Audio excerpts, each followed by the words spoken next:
You've reached the activism portion of today's show. Now that you're informed and looking for a way to express your gratitude, here's what you can do about it. Today's activism: thank Black women with actions, not just words.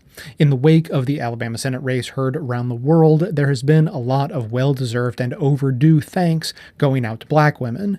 According to exit polls, Black turnout surged, and 98% of Alabama Black women who cast ballots voted for Doug Jones, helping deliver a sound victory against Roy Moore. And while words of thanks are important, it's time to turn those words into actions of support for a community that has been at the forefront of critical elections and movements throughout history. Activist and writer Brittany Packett wrote a widely shared article in The Cut that highlights organizations that you can support to put your money where your mouth is when it comes to thanking Black women. In it, she writes, quote, "Give because our power has been proven time and again, despite movements silencing us, funders forgetting us, and voter suppression restricting us. Give because Black women show up to save the country time and again," unquote. Another article along these lines was published in the Little Rock Sun with the title 15 Ways to Thank Black Women for Carrying the Country on Their Backs. We encourage you to check out both of these articles, which we've linked to in the show notes, but we also wanted to highlight a few of these authors' suggestions on the show today. So, Black women are still underrepresented in politics, not surprising.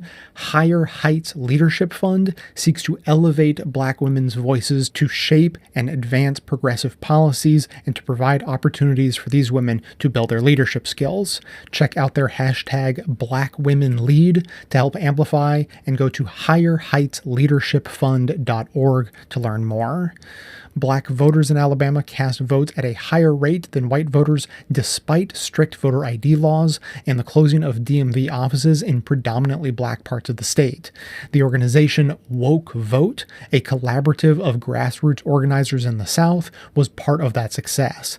They heavily canvassed Black neighborhoods to register voters and got out the vote for Jones. Go to wokevote.us to learn more. The all-Black team at Stay Woke is working with Rock the Vote in Florida to restore the right to vote for those banned from voting due to a prior conviction, because Florida has laws like that.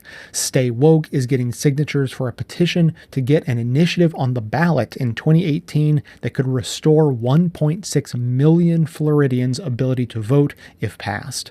Floridians can sign petitions and volunteer, and non-Floridians can donate petitions to be mailed and spread the word.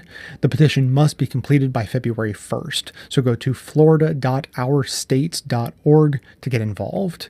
Now, of course, we're only skimming the surface. We need to work on closing the wage gap, fight voter suppression laws, fight for a living wage, fight for reproductive justice, help reverse the alarming mortality rate for Black mothers, and read Black publications and follow Black activists on social media to more fully understand the issues that are important to the Black community. It's the least we can do, and the fact is, of course, all of society will benefit when we do.